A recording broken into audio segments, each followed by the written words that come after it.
Bueno, agradezco yo también que me hayan invitado. Estoy muy contento. Me da un poco de vergüenza con gente que sabe tanto de forrajes que esté yo acá. Pero creo que me invitaron porque dijeron, traigamos uno que esté en el medio de la cuenca lechera y me trajeron a mí. Bueno, la idea era hablar un poquito de fertilización de forrajeras anuales, que como bien dijo Alejandra, las forrajeras cultivadas son las que más se utilizan en tambo. Yo voy a hablar un poco, hacer foco en tambo, y Cristian va a hacer un poquito más de foco en ganadería de carne. Bueno, la primera es ¿para qué? Digamos, ¿para qué fertilizar una forrajera? Y esto es lo que vamos a tratar de ir contestando en la presentación. Uno rápidamente, ¿para qué fertiliza una forrajera? Para que produzca más pasto, ¿no? Eso parece lógico, pero a veces no es necesario producir más pasto. Y eso es una decisión que hay que, ya lo vamos a ver al final de la presentación. Pero yo quiero hacer una distinción entre lo que estamos acostumbrados. Yo vengo también de trabajar con cultivos de granos. Y para los que trabajamos en cultivo de granos, producir más siempre es mejor. Para el que produce pasto, no siempre. Vamos a ver por qué. Pero bueno, en definitiva hay un objetivo económico. Y acá sí, de muchos años de gestiones lecheras, CREA ha demostrado que aquel que produce y consume más pasto, en general, tiene mejores resultados económicos. Entonces, ahí hay un para qué, digamos, para producir mejores resultados económicos. De nuevo, ¿para qué? Y esto es una respuesta que yo muchas veces escuché, ¿no? Que los suelos de los tambos son fértiles. Hay pasturas, las pasturas mejoran la fertilidad de los suelos, las vacas comen, bostean, entonces los nutrientes no son un problema. De hecho, cuando uno mira los trabajos de balances de nutrientes, como es tan complejo hacerlo a nivel de lote, se hacen a nivel de establecimiento y los balances son positivos. Todo lo que entra de nutrientes en un tambo versus lo que sale, entran más nutrientes de lo que salen. O sea, entran en suplementos y en fertilizantes mucho más nutrientes de lo que salen en la leche, porque es muy poquita la concentración. Entonces los nutrientes sobran en los tambos. Con esa premisa, me dice que el tiempo se acabó, pero en realidad es del orador anterior, acá me dice.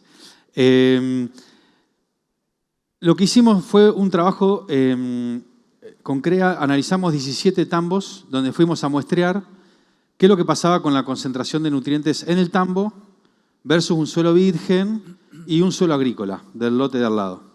Un proyecto muy lindo que hicimos hace ya 5 o 6 años con el Laboratorio Suelo Fértil, acá está Roberto Rotondaro, Amancay también anda por ahí.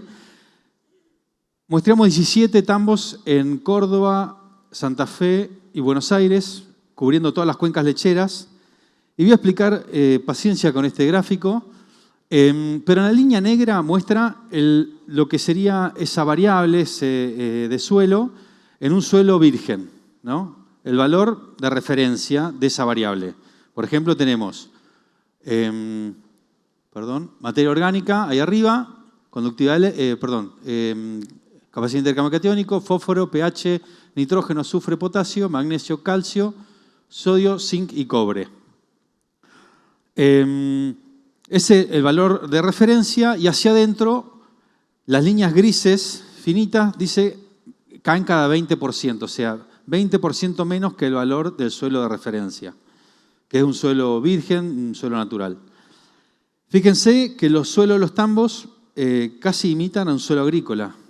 O sea, cayeron los niveles de materia orgánica, capacidad de intercambio catiónico, fósforo, nitrógeno, azufre, magnesio, calcio, zinc y cobre. Todos los nutrientes cayeron, tenían menores que los suelos de referencia, o sea, los suelos habían disminuido su nivel de nutrientes. Pero en el tambo, además de tener los lotes de donde se produce el forraje, tenemos también lugares donde se acumulan los animales, donde se suplementa. La dinámica en un tambo es la siguiente. No aclaré, pero estos eran todos 17 tambos pastoriles. Tambos donde la vaca pastorea, la alfalfa, el verdeo, el maíz de silo se encierran, para dar el maíz de silo. La suplementación y el maíz de silo normalmente se dan en lo que se llama un piquete, un nochero, una ensenada, dependiendo de la provincia se lo llama distinto, pero es un lugar donde se concentran los animales y se les da de comer. Fíjense cómo muchos de esos nutrientes teníamos niveles muchísimo más altos que los originales. Todos prácticamente tenían mayores concentraciones en los piquetes. Salvo algunos, por ejemplo calcio, que se va en la leche, ¿no? El calcio, sí, en los tambos son extractivos de calcio y aunque se le ponía mucha bosta, fíjense que los niveles de calcio no eran tan altos. Pero bueno, el potasio se va por orina, fósforo también teníamos altas concentraciones por la bosta. Y a mí me gusta clavar el barreno y mirar nutrientes bien hasta abajo. Los que me conocen hace un tiempo saben que me gusta ver qué pasa abajo, porque no se conoce mucho. Y fuimos a explorar qué estaba pasando a los 40 y a los 60 centímetros. Digo, bueno, ahí ya está, no hay cambios. Fíjense, los cambios ocurren incluso a profundidad. Fósforo, potasio, zinc, niveles mucho más bajos que los suelos de referencia. ¿Tá? Entonces, profundos cambios en las concentraciones, incluso hasta los 60 centímetros. No lo muestro acá, pues, muy complejo, pero lo mismo pasaba con los nocheros. Aumentaba, incluso teníamos enriquecimientos y altas concentraciones hasta los 60 centímetros. Además de mirar en profundidad, en algunos tambos que eran más grandes, miramos la distancia, digamos, lo miramos a los nutrientes de manera horizontal. Lo miramos en forma vertical y en manera horizontal. Desde el tambo hasta el último lote. Entonces, ahí tenemos 3 tambos, uno al oeste de la provincia de Buenos Aires, uno al centro y uno al este de la provincia de Buenos Aires. Y miramos cuál era la concentración de los nutrientes, en este caso es fósforo Bray, desde el tambo hasta el último lote. Y fíjense cómo la concentración de fósforo Bray, en este caso, va disminuyendo. En los lotes que están alrededor de la sala de ordeñe, las concentraciones eran altas. Tenemos niveles de fósforo de 100 partes por millón, que es donde la vaca bostea, donde la vaca va a comer más cerca, donde si alguien aplica purines, lo hace por el tema de costo, aplica donde queda más cerca la laguna. Pero cuando uno se iba alejando, las vacas cada vez menos llegan a pastorear los últimos lotes, generalmente se empiezan a hacer más los maíces de silaje. Entonces, cuando uno se va alejando de la sala de ordeñe, también las concentraciones de nutrientes van cayendo. Y llegamos a niveles de 10, 7 ppm de fósforo en los últimos lotes. Entonces, primera conclusión, los nutrientes en los tambos están bastante mal distribuidos, ¿no? No es algo que no se pueda solucionar, pero están bastante mal distribuidos. Esto es una foto, y ahora vamos a hablar un poquito de los verdeos. Me voy a enfocar en las 2 forrajeras anuales. Hasta acá el diagnóstico, y ahora vamos a ver la recomendación. Fíjense, fotos de verdeo de invierno. Hay varias fotos iguales. Esta de Fontaneto, pero si trajera una de La Pampa sería igual, o de Balcarce sería lo mismo. Eso demuestra parches de fertilidad donde la vaca bostea, orina. Evidentemente los nutrientes no están, ¿no? Bien. Nahuel siempre insiste, ¿no? Llevemos los datos a recomendaciones técnicas. Entonces, mi intención fue empezar a juntar información, ensayos. Esto hace uno cuando no tiene muchos recursos económicos, sale a buscar datos en la bibliografía, congresos de APA, etc. Revisión de ensayos de fertilización de verdeo de inviernos. 220 experimentos, pares de tratamiento testigo, en distintos forrajeras invernales, centeno, triticale, trigo, avena, ryegrass. Y con eso trabajamos y armamos un pequeño modelito de recomendación de fertilización. Un problema, solo el 10% de los ensayos tenía análisis de suelo. O sea, muchos de los ensayos de fertilización nitrogenada no hacían análisis de suelo. Entonces, tenían el dato de cuánto urea aplicó, cuánto nitrato de amonio calcáreo, WAN, lo que sea, pero no decía ningún dato de análisis de suelo. Pero se puede igual trabajar en una recomendación. Este gráfico del libro de fertilidad dice dice que uno podría incluso hacer una recomendación de fertilización económica sin datos de suelos, ¿no? Sin diagnóstico de la fertilidad edáfica, con respuesta promedio. Así que trabajamos en respuesta promedio para llegar a una recomendación agronómica. Y lo trabajamos con este concepto de eficiencia agronómica, o sea, kilo de materia seca por kilogramo de nitrógeno aplicado. Bueno, ¿de qué depende la eficiencia? Estos kilos de materia seca cosechados o producidos por kilo de N depende de muchos factores. Uno, del momento, bueno, de la dosis, por supuesto. Fíjense cómo la eficiencia cae a medida que aumenta la dosis, como pasa en todos los cultivos, a medida que más dosis de fertilizante, la respuesta disminuye, o la eficiencia disminuye. Y depende también del momento de aplicación, si es toda la siembra o si es dividida. Entonces, hay un momento de aplicación, el momento de aplicación define la eficiencia. También la fuente. Por ejemplo, en este ensayo muestra distintas fuentes, urea y WAN, misma dosis, también dosis toda la siembra dividida 50 y 50, también un trabajo de Fontaneto, donde muestra el efecto de la fertilización de distintas fuentes, dosis y momentos sobre la producción y, en definitiva, la eficiencia. Varios ensayos de fuentes, en este caso comparando urea versus nitrato amonio calcáreo. O, por ejemplo, dosis de purines, o sea, fuentes orgánicas. Esto también son varios datos, varios ensayos, donde acá se comparó la respuesta de un fertilizante mineral versus un fertilizante orgánico. Y lo que vemos normalmente en los verdeos de invierno es que los fertilizantes orgánicos tienen una respuesta menor al mineral. Obviamente, como son aplicados en invierno, la mineralización es baja, entonces la respuesta suele ser baja en los verdeos de invierno a las aplicaciones de fuentes orgánicas. Pero se va complejizando, porque, por ejemplo, este ensayo muestra, además de dosis, la altura de pastoreo y la frecuencia de pastoreo. O sea, la altura de pastoreo es algo similar a la eficiencia de cosecha o el índice de cosecha. Imagínense que ustedes variaran el índice de cosecha de los cultivos continuamente. Bueno, en las forrajeras pasa. Uno puede tener una eficiencia de cosecha del 50, del 60, del 70, del 80 o del 90%. Y no es raro que eso ocurra. La altura de corte, la frecuencia de corte definen la eficiencia también de cosecha. Simplemente, no para entrar en detalle, pero digo las variables que se ponen en juego cuando uno determina la respuesta a la fertilización en forrajeras.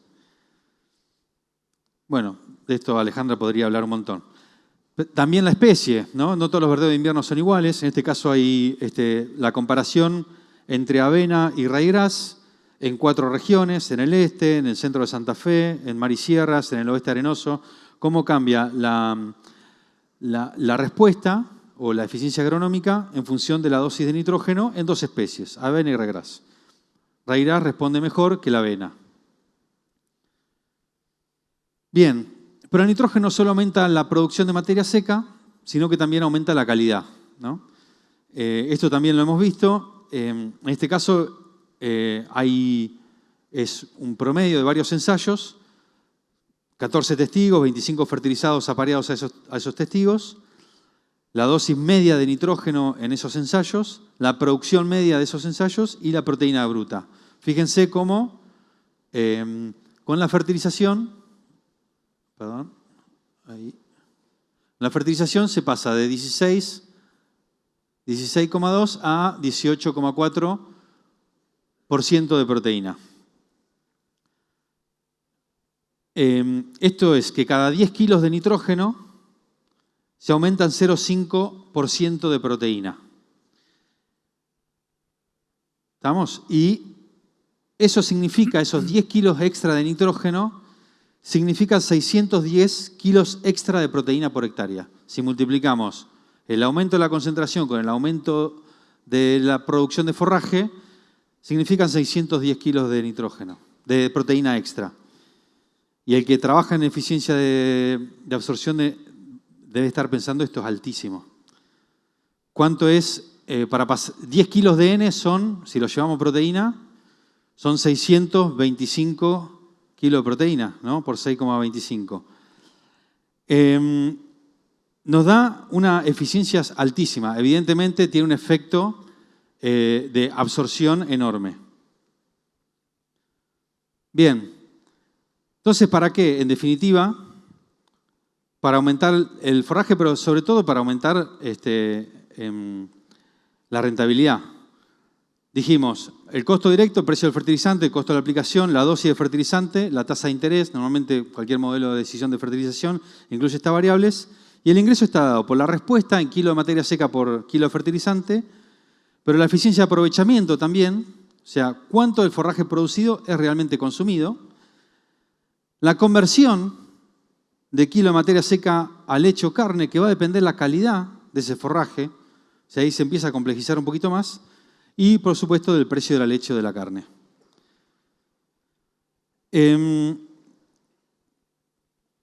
Hicimos un modelito de fertilización, está disponible en Internet, una planilla de Excel con varias fórmulas, pero jugando un poquito con todo esto, y por eso volví al principio del para qué.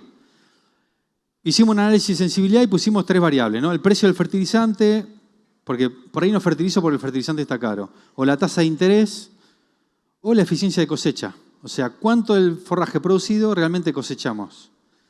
Variando la eficiencia de cosecha de 60%, que es el promedio, 60-65%, subiéndolo un 20% más o bajándolo un 20% menos.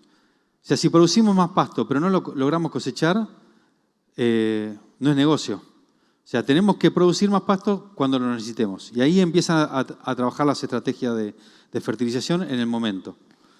Entonces, muy importante, producimos más pasto, pero no es lo mismo que un grano, que lo vas a cosechar. Tenés que estar dispuesto a mejorar la eficiencia de cosecha de ese pasto producido.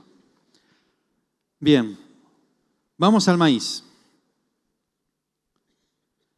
Esto también es una encuesta, unos datos que había volcado Fertilizada del mercado de fertilizantes del 2019. Y fíjense, esta tabla tiene datos también de maíz con destino forrajero, maíz con destino a silaje. Y lo que vemos es la dosis promedio de cada cultivo, ¿no? Esto es 2019. Fíjense, el maíz con destino a silo tiene una dosis en promedio de 120 kilos de nitrógeno. Perdón, de nitrógeno no, de fertilizante. 120 kilos de fertilizante, total. Mientras que un forrajero en zonas marginales, un maíz quizás más para pastoreo, 0.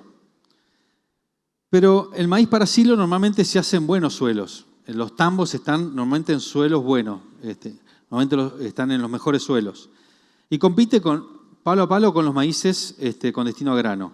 Fíjense lo que es para la misma zona, maíces con destino a grano. Un maíz con destino a grano tiene 300 kilos de fertilizante por hectárea, entre fosforados y nitrogenados, y en la misma zona un maíz para silaje tiene 3 veces menos dosis. Lo vimos anteriormente, los suelos de los tambos tampoco es que son mucho más fértiles que los suelos agrícolas. Bueno, voy a mostrar un par de ensayos donde también demostramos esto de otra manera.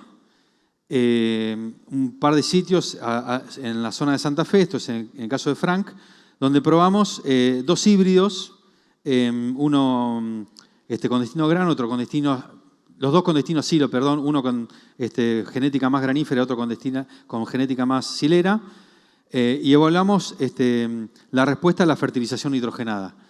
Y lo que vimos que responden, digamos, igual que los maíces para grano, donde encontramos los óptimos alrededor de 150, 180 kilos de nitrógeno, suelos más fertilizantes. Es decir, que en suelos de tambo los maíces responden de la misma manera que responderían los maíces en suelos agrícolas. Otro ensayo muy similar, fíjense, en la biomasa total, en el gráfico a la izquierda, y a la derecha los componentes, ¿no? Hoja, tallo y espiga, de los componentes de esa biomasa. No solamente cosechamos más grano, digamos, a medida que aumenta la fertilización nitrogenada, también cosechamos más tallo, más hojas, cambia la calidad de ese forraje y estamos encontrando respuesta hasta 180 a 200 kilos de N, lo mismo que encontraríamos en un maíz con destino a grano.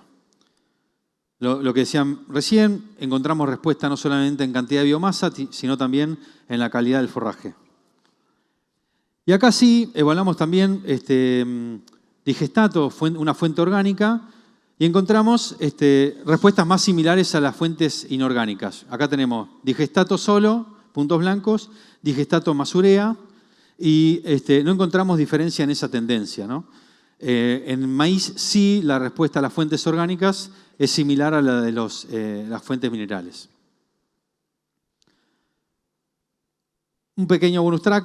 Yo iba a hablar de forrajeras anuales, pero como sabía que Cristian iba a hablar más con foco en alfalfa, no quería dejar de hablar de algunas gramíneas perennes. Un caso de ellos es la festuca. También la respuesta a la fertilización depende no solamente de la dosis, sino también de la época del año. Digamos, en este caso, una fertilización en primavera responde más o tiene mayor eficiencia que una fertilización en invierno o en verano, donde la festuca, por lo menos en muchas zonas de otro país, crece mucho menos. Pastizales, en el caso del norte de Entre Ríos, fertilizaciones con fósforo, fertilizaciones con nitrógeno, también altas respuestas y cambios también en niveles de proteína, digestibilidad de la materia orgánica y concentración de fósforo, por ejemplo. Entonces, aumentamos la producción en 800.000 kilos en el caso de aplicaciones de nitrógeno y mejoramos la calidad. Respuestas o eficiencias agronómicas cercanas o alrededor entre 18 y 30 kilos de materia seca por kilo de N. Otros pastizales, en este caso mezclas en Reconquista, estamos hablando de lo mismo. Respuestas de 1.300, 2.000 kilos de materia seca, eficiencias de 30 a 40 kilos de materia seca por kilo de N. ¿Y por qué hago foco en esto? Porque también es una decisión, como decía, económica. Atrás de esto tiene que haber un análisis económico. Esto es el promedio de los últimos 5 años de las relaciones de precio o de los precios promedio de leche, novillo y urea. Y para entender a partir de qué punto una eficiencia agronómica empieza a ser rentable. Acá usé el promedio de los últimos 5 años para estas relaciones de precio, para eficiencias de aprovechamiento media y para eficiencias de conversión promedia, de carne y de leche. Cualquier respuesta, en el caso de lechería, de tambos, cualquier respuesta en verdeos mayor a 7 kilos de materia seca por kilo de N es rentable. En el caso de maíz, de 5 kilos de materia seca por kilo de N, para el promedio de los 5 años es rentable. En carne, de 13 o 14, en el caso de verdeo, y en maíz, de 10 kilos de materia seca por kilo de N. Acabo de mostrar varias eficiencias agronómicas, la mayoría todas muy por encima de estos valores. ¿Qué quiero decir? En la mayoría de las situaciones, las fertilizaciones tienen respuestas económicas positivas. Pero no es todo. Y acá agradezco también interacción con asesores CREA. Nacho Laulé en este caso me decía, sí, pero ojo que el kilo de pasto producido tiene que ser más barato que el comprarle afuera. Otra variable más. O sea, es muy complejo la decisión fertilización en forrajeras. El gráfico de arriba mostraba la dosis óptima económica. Hermoso. El gráfico de abajo muestra la barra amarilla, la dosis óptima económica, el costo de materia seca de ese forraje en verde y la línea puntada negra, cuánto me sale comprar ese pasto afuera. Un rollo o cualquier otro forraje afuera. Y fíjense que en este caso la dosis óptima económica, que era hermosa, me sale más caro que comprar el forraje afuera. Entonces, la recomendación de fertilización tiene que ser estar por debajo de salir a comprar el pasto afuera. En este caso, niveles de fertilización un poco más bajos. No quiero enloquecerlos con esto, pero los invito a explorar la complejidad de la fertilización en forrajeras. Mensajes finales. La fertilización no solamente genera mayor producción de materia seca, sino también calidad nutritiva de forraje, y eso impacta en aprovechamiento y en conversión. La fertilización es una herramienta rentable para la producción ganadera, pero hay que aprovecharla. Si no mejoramos el aprovechamiento, puede que no sea rentable. Y las decisiones de fertilización en los sistemas ganaderos son multicausales. Objetivos de producción, época del año, aprovechamiento, forrajes alternativos, etcétera, son todos elementos a tener en cuenta para determinar si una decisión de fertilización es económicamente viable. Así que bueno, quiero agradecer a todo el equipo con el que interactuamos de la facultad. Faltan muchas personas, también muchos asesores CREA que también me colaboran y generan aportes en este tipo de trabajo. Bueno, gracias.